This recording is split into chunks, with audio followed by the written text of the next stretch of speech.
Capítulo 6. Lição 5. Os ricos inventam dinheiro.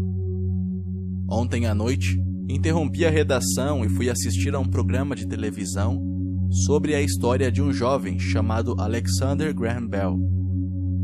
Bell acabara de patentear o telefone e estava tendo dificuldades crescentes em função da grande demanda por seu novo invento.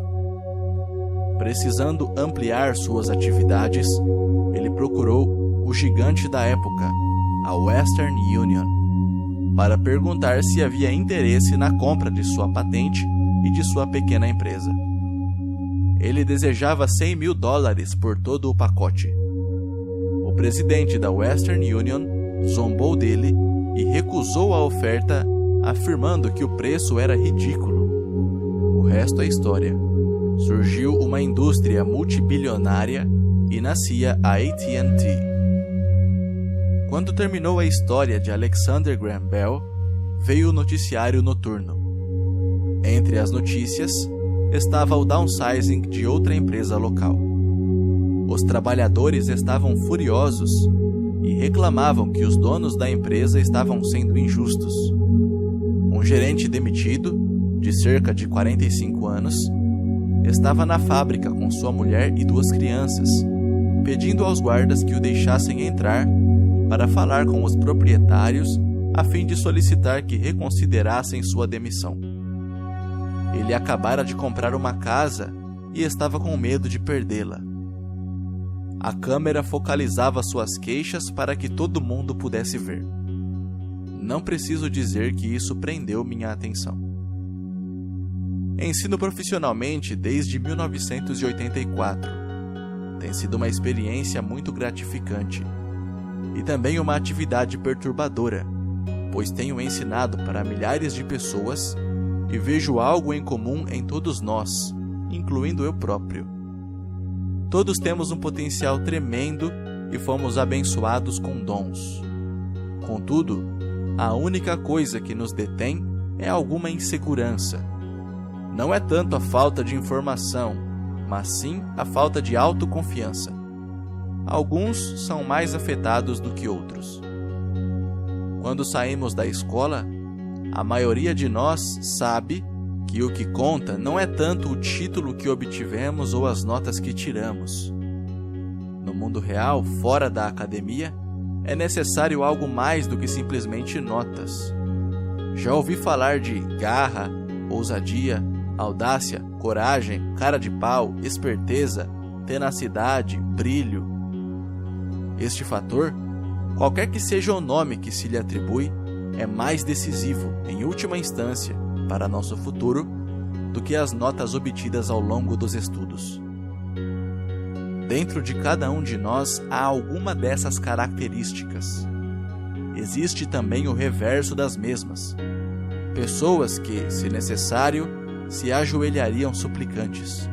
Depois de passar 1 ano no Vietnã, como piloto da Marinha, passei a conhecer intimamente esses 2 aspectos dentro de mim. Nenhum deles é melhor do que o outro. Contudo, como professor, reconheço que são o medo excessivo e a falta de autoconfiança os grandes empecilhos à manifestação do gênio pessoal.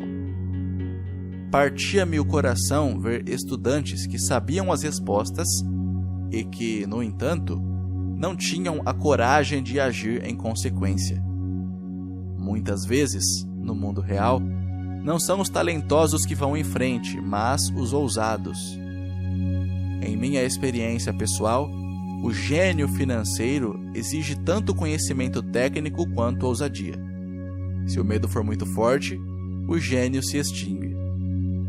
Nas aulas, incentivo os estudantes a aprenderem a assumir riscos, a serem ousados, a deixarem seu gênio converter seu medo em poder e brilhantismo.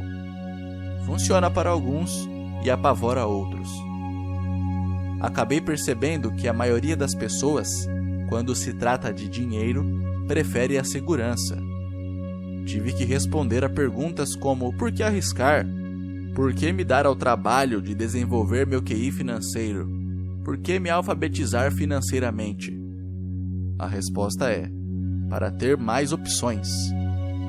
Há grandes mudanças à nossa frente. Comecei com a história do jovem inventor Alexander Graham Bell.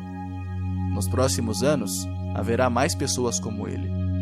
Haverá centenas de pessoas como Bill Gates e empresas extremamente bem-sucedidas como a Microsoft sendo criadas a cada ano em todo o mundo. E também haverá muito mais falências, demissões e downsizing. Então, por que se preocupar em desenvolver o QI financeiro? Ninguém pode responder isso a não ser você. Contudo, posso dizer porque eu o faço. Faço porque essa é a época mais empolgante para se viver. Prefiro saudar a mudança do que temê-la. Prefiro me entusiasmar com a possibilidade de ganhar milhões do que me preocupar com não conseguir um aumento de salário. O período em que nos encontramos é arrebatador, não tem precedentes na história mundial. As gerações futuras olharão para esta época e verão o quanto de vibração deve ter havido. Terá sido a morte do velho e o nascimento do novo. Terá sido tumultuada e empolgante.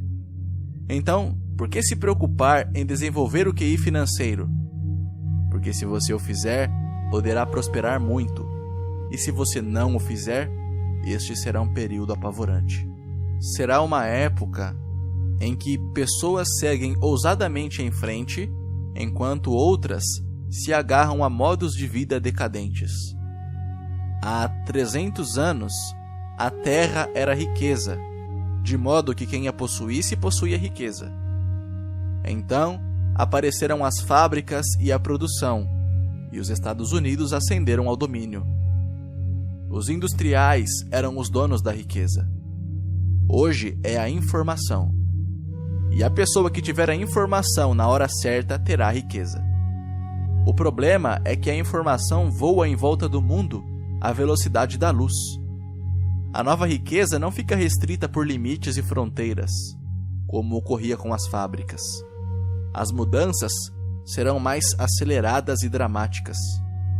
Haverá um aumento impressionante de novos multimilionários, e haverá também os que ficam para trás. Atualmente, vejo tantas pessoas com dificuldades trabalhando mais arduamente, simplesmente porque se agarram às velhas ideias. Querem que tudo seja como antes, resistem à mudança. Conheço pessoas que estão perdendo seus empregos e suas casas e que culpam a tecnologia, ou a economia, ou o chefe. Infelizmente, elas não percebem que elas próprias podem ser o problema. Velhas ideias são seu maior passivo. É um passivo simplesmente porque não conseguem perceber que aquela ideia ou maneira de fazer alguma coisa que era um ativo ontem não mais existe. Uma tarde estava ensinando a investir utilizando um jogo de tabuleiro, Cashflow, que inventei como uma ferramenta de ensino. Um amigo tinha trazido consigo uma conhecida para assistir à aula. Essa conhecida tinha se divorciado recentemente, sendo grandemente prejudicada pelo acordo feito, e agora estava à procura de respostas. Seu amigo pensou que a aula pudesse ajudar. O jogo foi criado de modo a ajudar as pessoas a entender como funciona o dinheiro. Ao jogar, aprendem a interação entre demonstração de renda e balanço.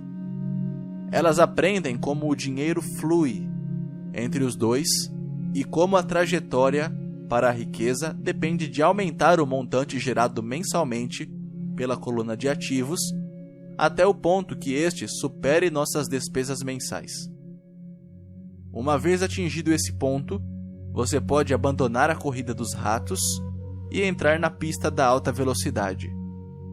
Como disse, algumas pessoas odeiam o jogo, outras adoram e algumas não entendem. Essa mulher perdeu uma valiosa oportunidade de aprender. Logo no começo do jogo, ela tirou um cartão em que aparecia uma lancha. No início ficou feliz. Oh, ganhei uma lancha! Então, quando o amigo tentou lhe explicar como funcionavam as contas de sua demonstração de renda e de seu balanço, ela ficou frustrada porque nunca gostara de matemática. O resto dos jogadores de sua mesa ficou esperando enquanto o amigo lhe explicava a relação entre demonstração de renda, balanço e fluxo de caixa mensal. De repente, ela percebeu como os números se encaixavam e que a lancha a estava comendo viva. No correr do jogo, também foi atingida pelo downsizing e teve um filho. Para ela, foi um jogo terrível. Depois da aula, seu amigo se aproximou de mim e disse que ela estava perturbada. Viera para a aula pensando em aprender a investir e não gostara do tempo gasto com um jogo bobo. Seu amigo tentou levá-la a pensar se o jogo não teria se refletido nela de alguma forma. Com essa sugestão, a mulher pediu dinheiro de volta. Disse que a mera ideia de que o jogo pudesse ter algo a ver com ela era ridícula. Seu dinheiro foi rapidamente devolvido e ela foi embora. Desde 1984, ganho milhões simplesmente fazendo o que o sistema de ensino não faz. Na escola, a maioria dos professores faz exposições. Eu detestava exposições quando estudante. Logo me aborrecia e minha mente começava a divagar. Em 1984, comecei a ensinar por meio de jogos e simulações. Sempre incentivei os estudantes adultos a pensar nos jogos como uma reflexão sobre o que eles já sabem e sobre o que precisam ainda aprender. É um sistema de feedback instantâneo. Em lugar de um professor fazendo uma exposição para o aluno, o jogo lhe devolve uma exposição personalizada, feita sob medida para você. O amigo da mulher que foi embora me ligou mais tarde contando o que estava acontecendo. Ele disse que a amiga estava ótima e se acalmara. Depois de mais calma, ela começou a ver alguma relação entre o jogo e sua vida. Embora ela e o marido não possuíssem uma lancha, tinham tudo o que se pode imaginar. Ela estava furiosa depois do divórcio, tanto porque ele a deixara por uma mulher mais nova, quanto pelo fato de, em 20 anos de casamento, eles terem acumulado poucos ativos. Não havia quase nada a dividir. Os 20 anos de casamento tinham sido muito divertidos, mas tudo o que eles tinham acumulado era um monte de badulaques. Ela percebeu, ao fazer as contas, a demonstração de renda e o balanço, que sua raiva decorria do fato de não entendê-las. Ela tinha acreditado que as finanças eram um assunto de homem. Ela cuidava da casa e da vida social, e ele tratava das finanças. Estava agora certa de que nos últimos 5 anos de casamento, ele ocultara dinheiro dela. Ela estava furiosa consigo mesma por não ter visto para onde o dinheiro ia, tanto quanto por não ter descoberto a existência da outra mulher. Da mesma maneira que o jogo de tabuleiro, o mundo está sempre nos dando um feedback instantâneo. Poderíamos aprender muito se prestássemos mais atenção. Um dia, não muito tempo atrás, queixei-me com minha mulher de que a lavanderia devia ter encolhido minhas calças. Minha mulher sorriu gentilmente e cutucou minha barriga para informar que as calças não tinham encolhido. Alguma coisa tinha se expandido. O jogo Cash Flow se destina a oferecer a cada jogador um feedback pessoal. Seu objetivo é apresentar opções. Se você tirar um cartão que o endivida, a questão é: o que posso fazer agora? Quantas opções financeiras diferentes você pode imaginar? Este é o objetivo do jogo: ensinar os jogadores a pensar e criar várias e novas opções financeiras. Já observei mais de 1000 pessoas jogarem Cash Flow. Aquelas que saem da corrida dos ratos mais rapidamente são as que têm um bom conhecimento dos números e uma mente criativa do ponto de vista financeiro. Elas reconhecem as diferentes opções financeiras. As pessoas que demoram mais são as que não têm familiaridade com números e que frequentemente não entendem o poder do investimento. As pessoas ricas frequentemente são criativas e assumem riscos calculados. Há muita gente que ganha rios de dinheiro no jogo, mas não sabe o que fazer com ele. A maioria dessas pessoas também não é bem-sucedida nas finanças na vida real. Todos parecem passar à sua frente. São muitos os que, apesar da quantidade de dinheiro que possuem, não progridem financeiramente. Limitar suas opções é o mesmo que agarrar-se a ideias antiquadas. Tenho um amigo, do meu tempo no segundo grau, que trabalha em 3 empregos. 20 anos atrás era o mais rico da minha turma. Quando a usina de açúcar local fechou, a empresa em que trabalhava quebrou junto. Na sua cabeça, ele só tinha uma opção, e essa era a opção antiga: trabalhar arduamente. O problema é que não conseguia encontrar um emprego que reconhecesse sua antiguidade na empresa quebrada. Em consequência, ele tem uma qualificação superior ao necessário no emprego atual e seu salário é, portanto, inferior. Então ele está trabalhando em 3 empregos para conseguir sobreviver.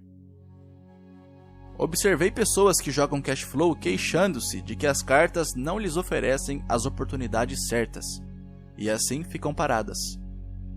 Conheço quem faça isso na vida real. Esperam pela oportunidade certa. Observei pessoas que tiram a carta certa, mas não têm dinheiro suficiente. Então, se queixam de que poderiam ter saído da corrida dos ratos se tivessem mais dinheiro, e assim ficam paradas. Na vida real, há quem faça o mesmo. Vêem todos os grandes negócios, mas não têm dinheiro. E já vi pessoas tirarem uma carta com uma grande oportunidade, lê-la em voz alta e não terem a ideia do que se tratava. Tenho dinheiro, a época é oportuna, tem a carta, mas não veem a chance que está à sua frente. Não conseguem ver como isso se encaixa em seu plano financeiro para sair da corrida dos ratos. E ainda os que parecem todos esses tipos combinados. A maioria tem uma oportunidade única bem na sua frente e não consegue vê-la. Um ano depois, descobre que todos os outros ficaram ricos. A inteligência financeira é simplesmente ter mais opções. Se as oportunidades não aparecem à sua frente, que outra coisa você pode fazer para melhorar sua posição financeira? Se uma oportunidade lhe cai do céu e você não tem dinheiro, e o banco não lhe dá atenção, o que mais poderia fazer para essa oportunidade trabalhar a seu favor? Se o seu palpite é errado e o que você esperava não acontece, como pode transformar um limão em milhões? Isso é inteligência financeira. Não é tanto o que acontece, mas quantas soluções financeiras diferentes você pode imaginar para transformar um limão em milhões. É a sua criatividade a serviço da solução de problemas financeiros. A maioria das pessoas só conhece uma solução: trabalhar arduamente, poupar e levantar empréstimos. Então, por que você quer aumentar sua inteligência financeira? Porque você quer ser o tipo de pessoa que cria sua própria sorte. Você pega o que quer que aconteça e o torna melhor. Poucas pessoas percebem que a sorte é criada, do mesmo modo que o dinheiro.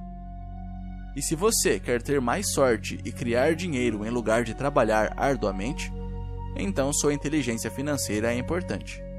Agora, se você é do tipo de pessoa que fica à espera de a coisa certa acontecer, pode esperar muito tempo.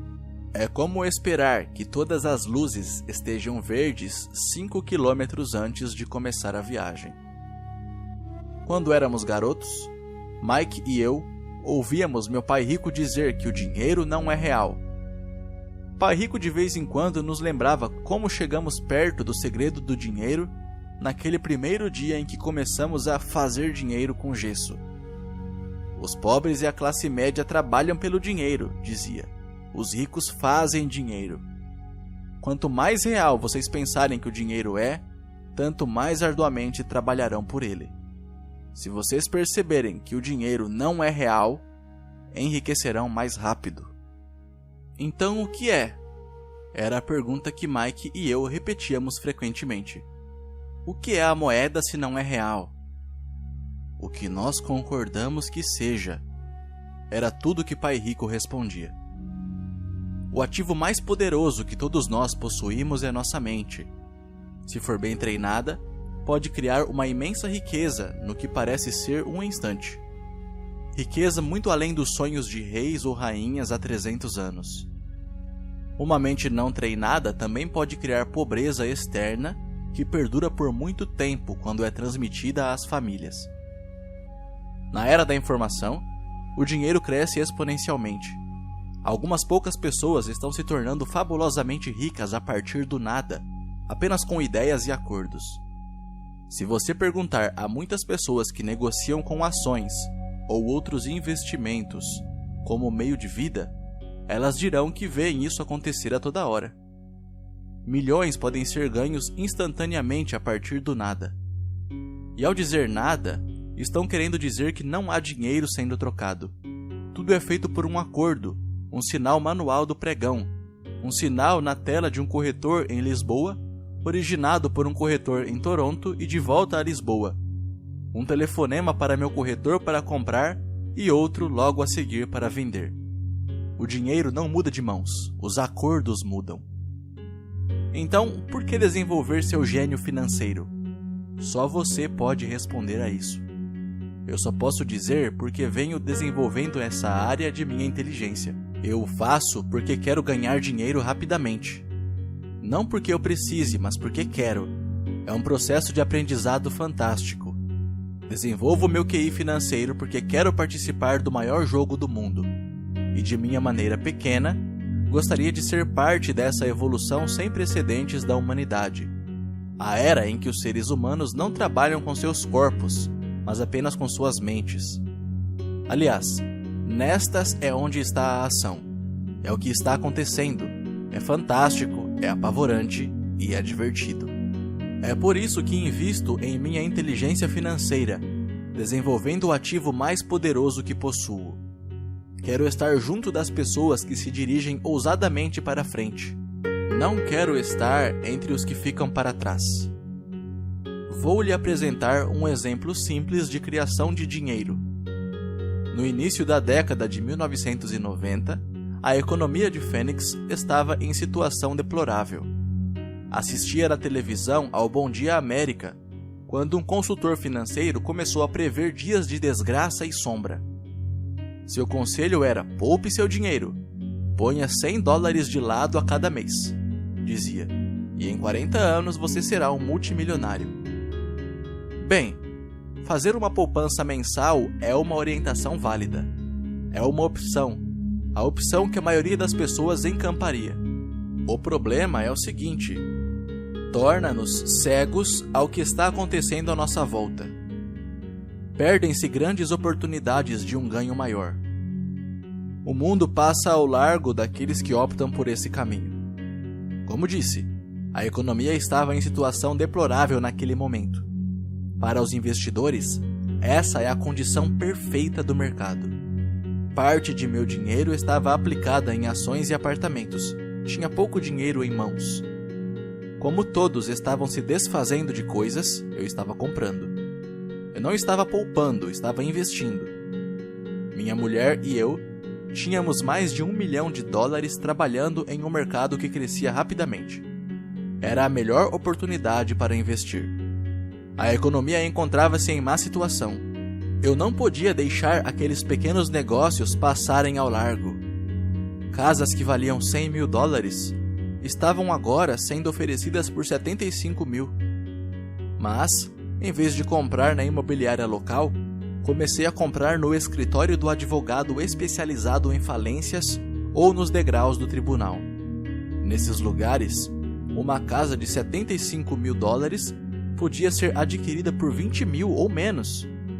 Com $2 mil que um amigo me emprestou por 90 dias e encargos de $200, dei ao advogado um cheque como entrada. Enquanto a aquisição estava sendo processada, coloquei um anúncio no jornal oferecendo uma casa que valia $75 mil por $60 mil, sem entrada. choveram telefonemas. Depois de verificado o cadastro dos possíveis compradores e de que a casa fora passada para meu nome, os interessados puderam vê-la. Foi uma loucura. Em alguns minutos, a casa estava vendida. Pedi ao comprador $2.500 como taxa de processamento, o que foi logo pago imediatamente, e depois a transação passou às mãos da financeira. Devolvi a meu amigo os $2.000 com um adicional de $200. Ele ficou feliz, o comprador da casa ficou feliz, o advogado ficou feliz e eu fiquei feliz. Vendi por $60.000 uma casa que me custou $20.000.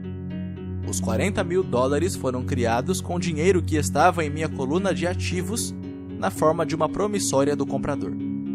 Tempo total de trabalho, 5 horas. Agora que você está alfabetizado financeiramente e leu os números, mostrarei por que isso é um exemplo de dinheiro sendo inventado.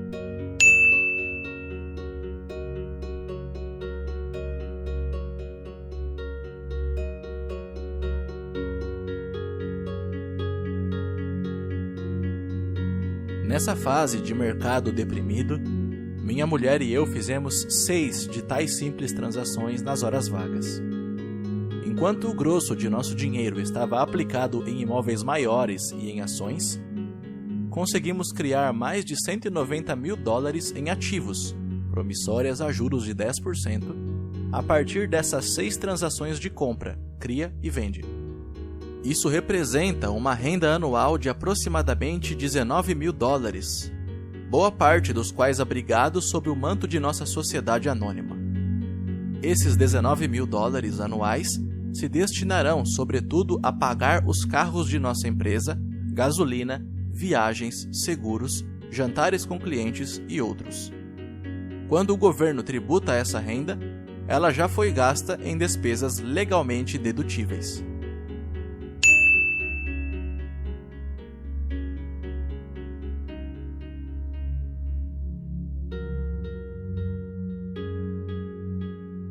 Isso foi um exemplo simples de como o dinheiro é inventado, criado e protegido usando-se inteligência financeira.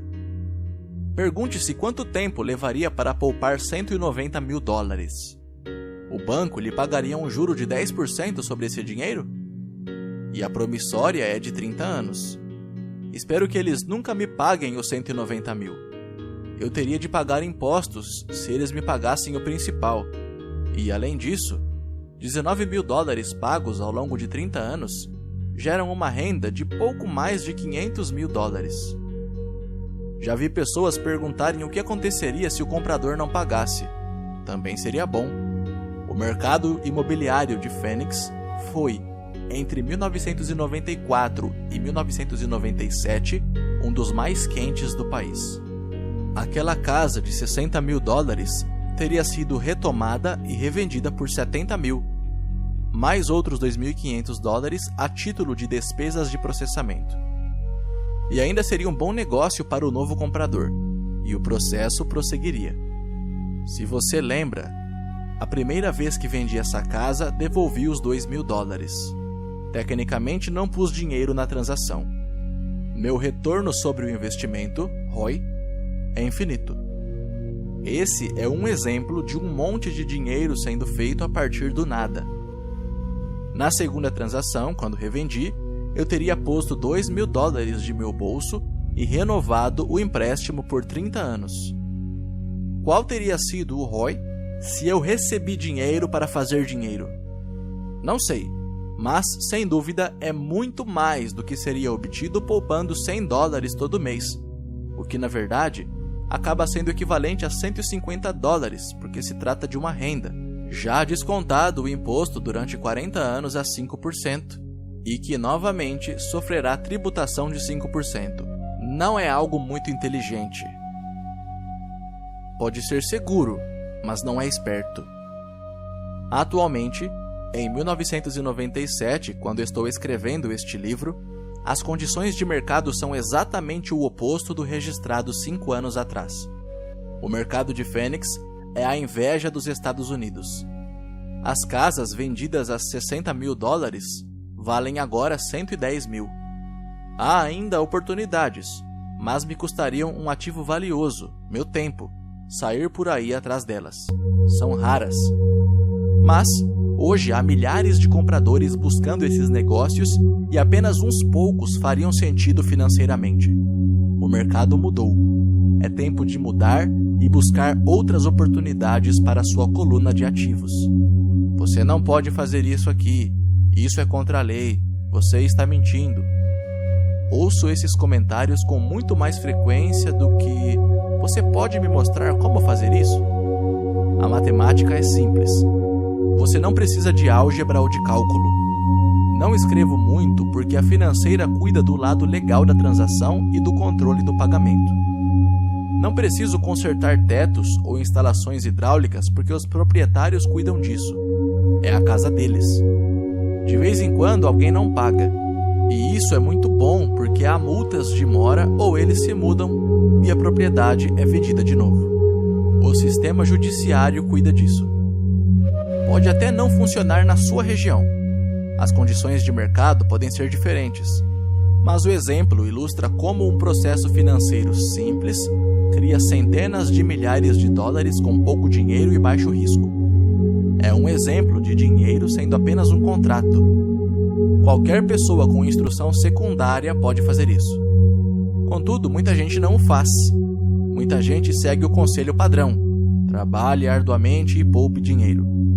Com cerca de 30 horas de trabalho, foram criados aproximadamente $190 mil na coluna de ativos, sem se pagar impostos. O que lhe parece mais complicado? 1. Trabalhar arduamente, pagar impostos com alíquota de 50%, poupar o que sobra. Suas poupanças rendem 5%, que também são tributados. Ou despender tempo para desenvolver sua inteligência financeira e dominar o poder de seu cérebro e a coluna dos ativos. Acrescente a isso o tempo, e este é um de seus maiores ativos, que levará para poupar $190 mil se você escolher a opção 1. Agora você pode entender por que balanço a cabeça silenciosamente quando ouço pais dizerem: "Meu filho está indo muito bem na escola e está recebendo uma boa instrução." Pode ser bom, mas é adequado? Sei que essa estratégia de investimento é pequena. Foi usada para mostrar como o pequeno pode transformar-se em grande. Novamente, meu sucesso reflete a importância de um sólido embasamento financeiro, o que começa com uma boa instrução financeira.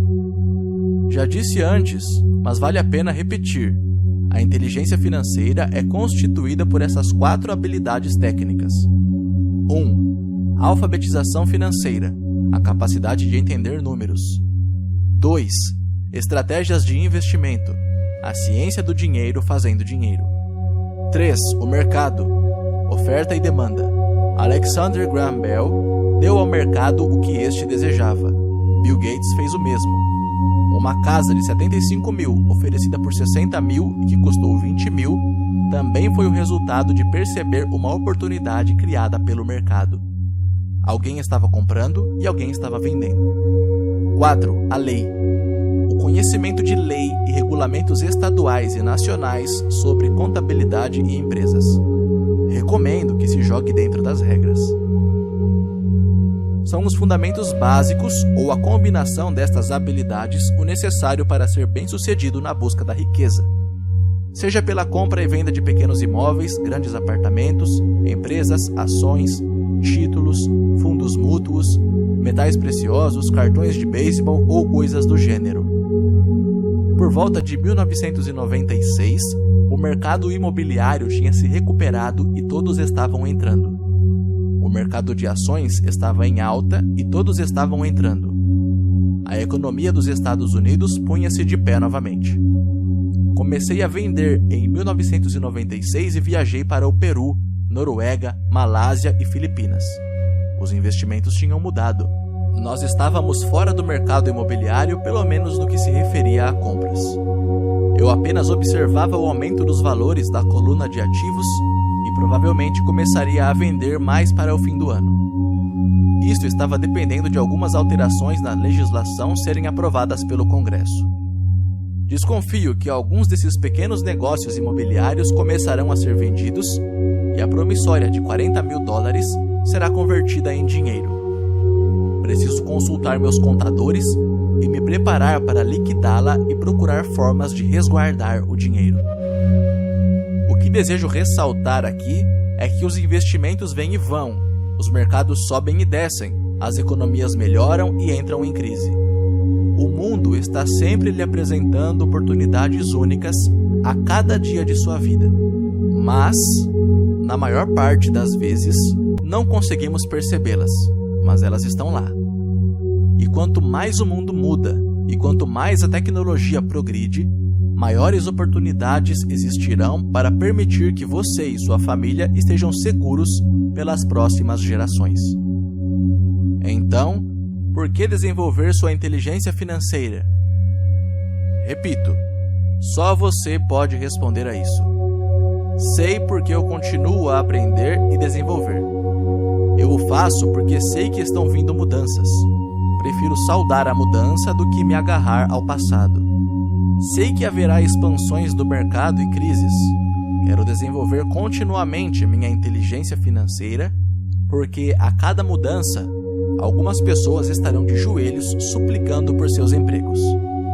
Outras, entretanto, pegarão os limões que a vida lhes dá, e ela nos dá a todos, ocasionalmente, e os transformarão em milhões. Isso é inteligência financeira. Muitas vezes me perguntam sobre os limões que transformei em milhões. Hesito, porém, em buscar mais exemplos de investimentos pessoais.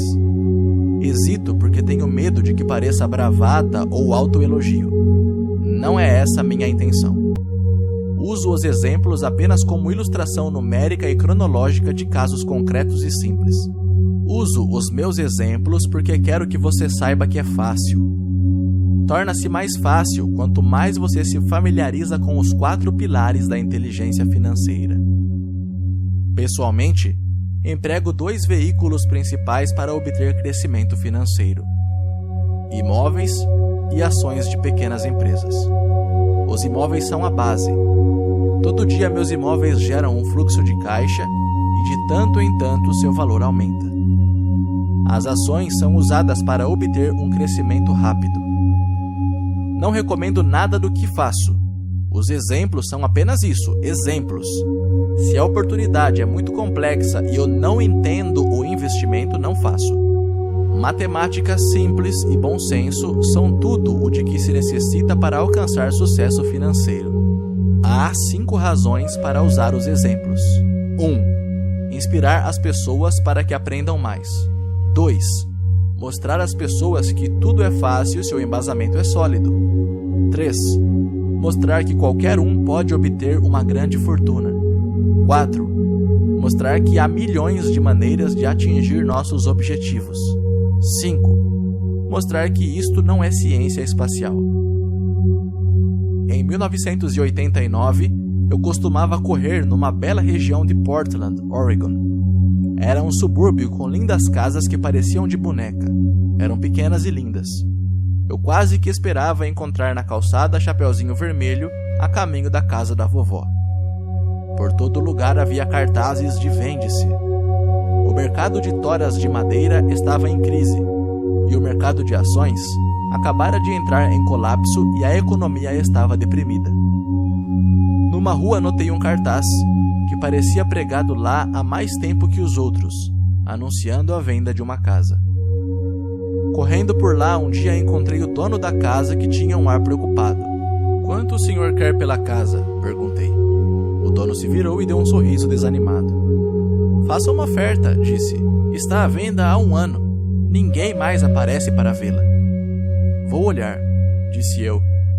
E meia hora depois, comprava a casa por menos de $20.000 do que o proprietário pedira originalmente. Era uma bela casinha de 2 quartos, com enfeites de madeira em todas as janelas. Sua cor era azul com detalhes cinza e fora construída em 1930. Em seu interior, uma lareira de pedra, uma casa perfeita para se alugar. Dei uma entrada de $5.000 por uma casa de $45.000, mas que realmente valia $65.000, embora ninguém quisesse comprá-la. O proprietário a desocupou em uma semana, feliz de se ver livre dela, e logo chegou meu inquilino, um professor da escola local. Depois de pagar a hipoteca e despesas diversas, eu ficava com $40 ao fim de cada mês. Nada muito empolgante.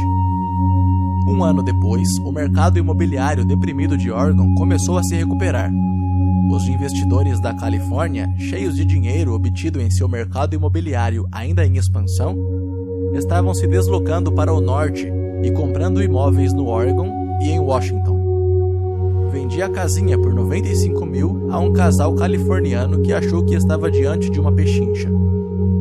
Meu ganho de capital, de cerca de $40 mil, foi empregado numa aplicação amparada pela seção 1031 e comecei a procurar um lugar onde pôr o dinheiro.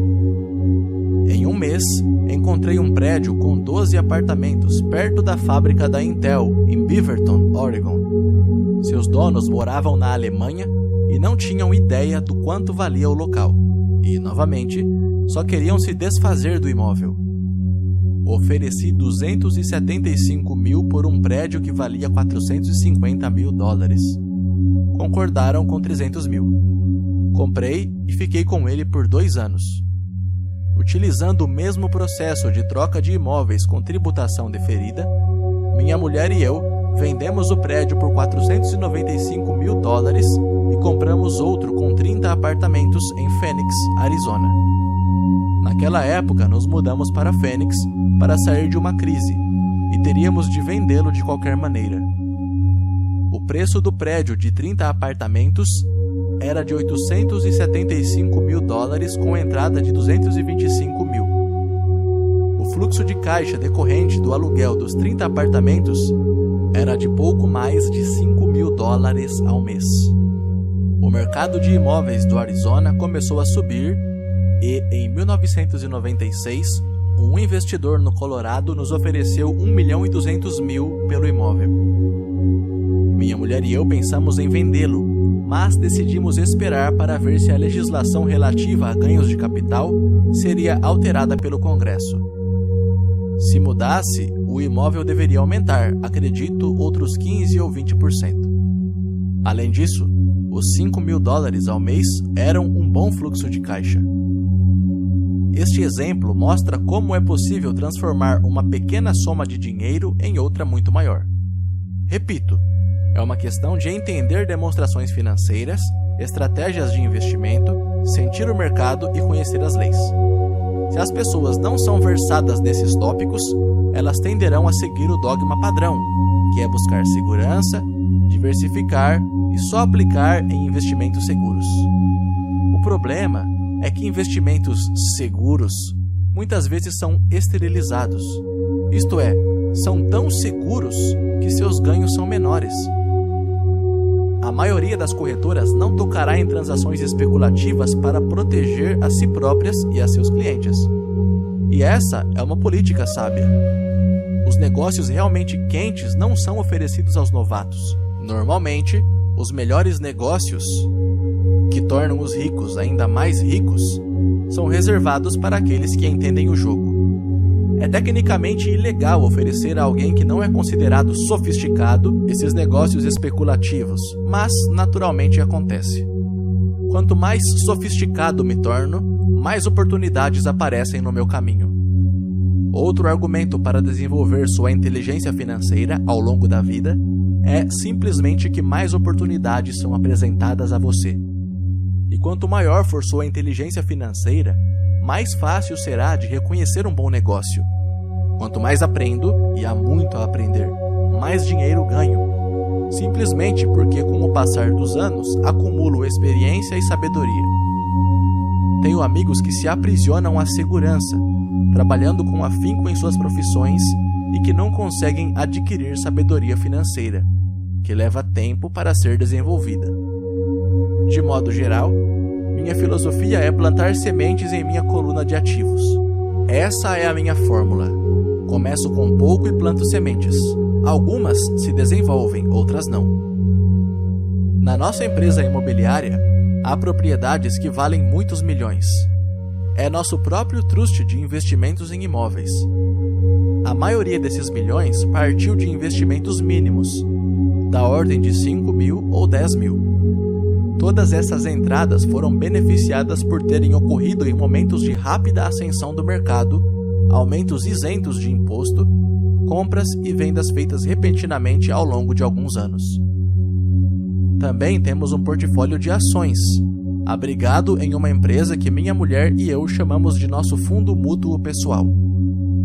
Temos amigos que fazem negócios especificamente com investidores como nós, de modo que temos a cada mês dinheiro extra para investir. Compramos ações de empresas de capital fechado, de alto risco, especulativas, que estão próximas de serem listadas em bolsas dos Estados Unidos ou do Canadá. Um exemplo de como é possível obter ganhos rápidos são 100 mil ações compradas a 25 centavos pouco antes da abertura de capital da empresa. 6 meses depois, a empresa estava listada em bolsa e as 100 mil ações agora valem $2 cada uma. Se a empresa for bem administrada, o preço continuará subindo e as ações podem alcançar $20 ou mais, cada uma. Houve ocasiões em que nossos $25 mil se transformaram em 1 milhão em menos de um ano. Se você sabe o que está fazendo, você não está jogando. É jogo quando você põe dinheiro em um negócio e reza para que dê certo. O importante é usar conhecimento técnico, sabedoria e amor ao jogo para minimizar os riscos. Naturalmente, sempre há algum risco. É a inteligência financeira que aumenta as chances. Assim, o que é muito arriscado para uma pessoa é menos arriscado para outra. Essa é a principal razão pela qual incentivo sempre as pessoas a investir mais em sua instrução financeira do que em ações, imóveis ou outros mercados. Quanto mais esperto você for, mais chances terá de reduzir os riscos. As ações nas quais eu invisto são extremamente arriscadas para a maioria das pessoas e não aconselho de forma alguma que outros o façam. Estou nesse jogo desde 1979 e já paguei mais do que devia por elas. Mas, se você reler por que tais investimentos são um alto risco para a maioria das pessoas, poderá organizar sua vida de modo diferente, de modo a que a habilidade de pegar 25 mil e transformá-los em 1 milhão em um ano seja de baixo risco para você. Como já disse anteriormente, nada do que escrevi é uma recomendação. São exemplos do que é simples e possível. O que faço é café pequeno no esquema das coisas. Contudo, para o indivíduo médio, uma renda de 100 mil dólares ao ano sem fazer muita força é agradável e não muito difícil de obter. Dependendo do mercado e do quão esperto você for, isso pode ser conseguido num prazo de 5 a 10 anos. Se mantiver suas despesas correntes em um nível modesto, 100 mil dólares por ano como renda adicional é bom, não importando se você trabalha. Você pode trabalhar se quiser, ou tirar folga e usar o sistema tributário a seu favor e não contra você. Minha base pessoal são os imóveis. Adoro imóveis porque são estáveis e mudam devagar. Mantenho essa base sólida. O fluxo de caixa é constante e, se administrado adequadamente, tem boas chances de ter seu valor aumentado. A beleza de uma sólida base em imóveis é que ela me permite arriscar um pouco mais com as ações especulativas que compro. Se tenho grandes lucros no mercado de ações, pago o imposto sobre os ganhos de capital e reinvisto o que sobra em imóveis, garantindo assim o alicerce de meus ativos. Uma última palavra sobre imóveis. Tenho viajado por todo o mundo ensinando a investir. Em todas as cidades ouço as pessoas dizerem que não há imóveis baratos. Não é essa a minha experiência. Mesmo em Nova York ou Tóquio, ou mesmo nos arredores das cidades, há pechinchas desprezadas pela maioria das pessoas. Em Singapura, que atualmente registra uma alta no preço dos imóveis, podem-se encontrar ainda pechinchas em locais não muito distantes. Logo, sempre que ouço alguém me dizer, você não pode fazer isso aqui, respondo que talvez a afirmação adequada seja, não sei como fazer isso aqui ainda. As grandes oportunidades não são vistas com os olhos, são vistas com a mente. Muita gente não ficará rica nunca, simplesmente porque não tem o treinamento financeiro para reconhecer oportunidades que estão bem à sua frente. Muitas vezes me perguntam, como começo? No último capítulo, mostro 10 passos que segui na trajetória para minha independência financeira. Mas sempre lembro que é preciso que seja divertido, é apenas um jogo. Algumas vezes você ganha e outras aprende, mas divirta-se. A maioria das pessoas jamais ganha porque tem medo de perder. É por isso que a escola não é tola. Na escola aprendemos que os erros são maus e somos punidos por cometê-los.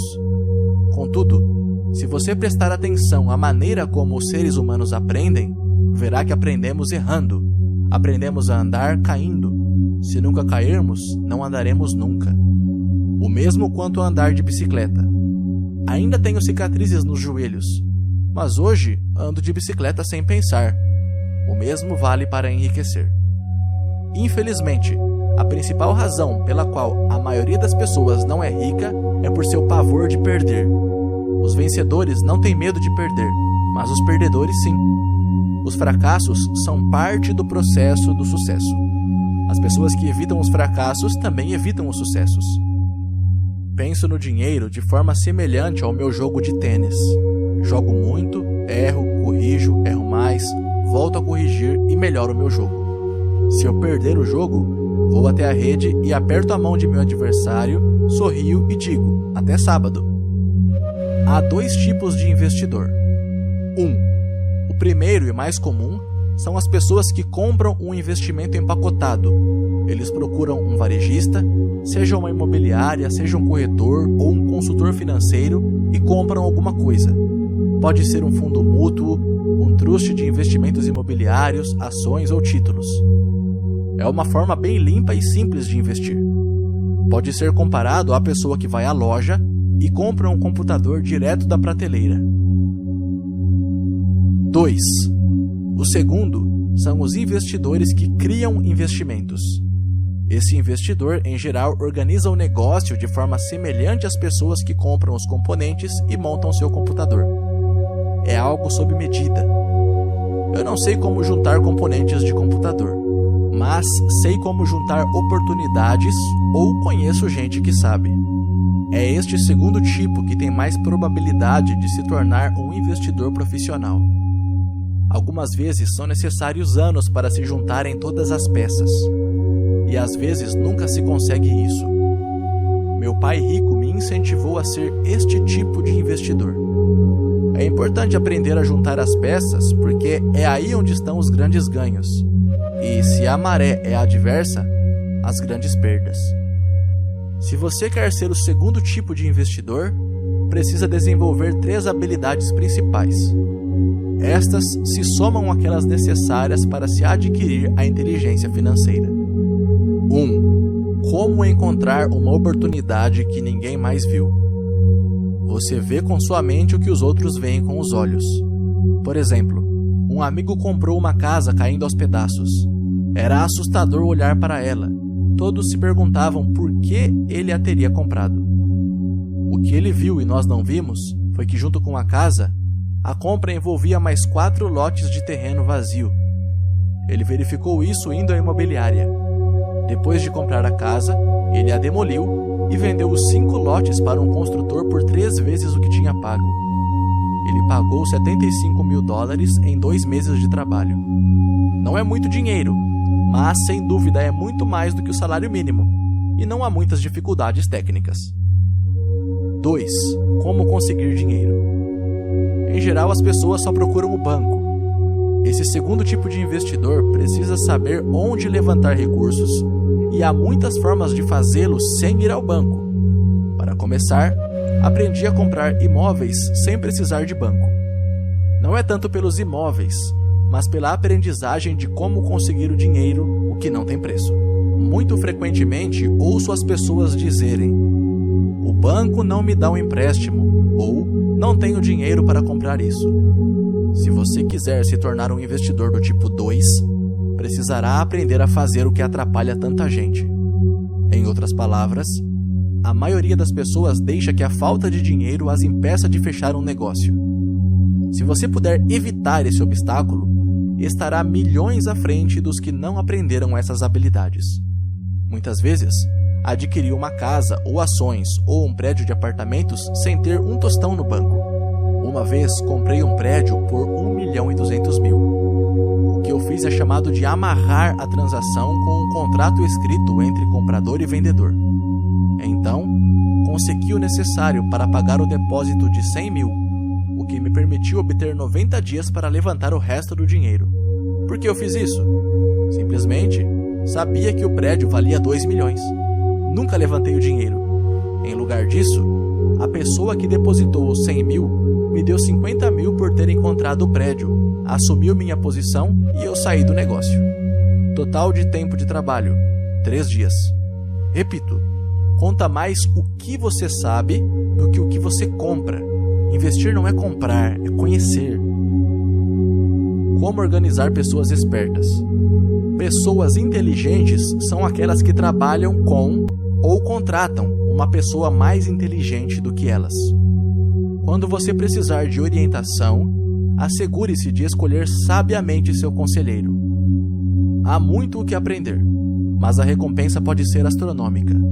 Se você não quer aprender essas habilidades, então é aconselhável ser um investidor do tipo 1.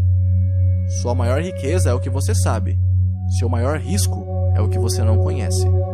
Sempre há risco, de modo que aprenda a administrá-lo em vez de evitá-lo.